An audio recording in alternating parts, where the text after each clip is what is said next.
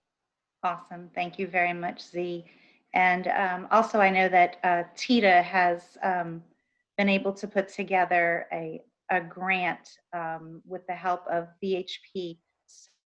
So if you're in need of a little bit of cash and you're able to fill out their grant request forms, please go to the TITA website. And it may not be something, you know, it's not a lot, but it's certainly something helpful. So go to the TITA website for more information on that. I know that SCIA is part of the grant review process, so I would be remiss if to mention that. So again, thank you to both of you. Thank you to all of the participants who listened in on that. And we're very happy to have both of you on, and SCIA is proud to have hosted this. Thank you all. Stay safe. Thank you very much. Everybody stay safe and stay strong.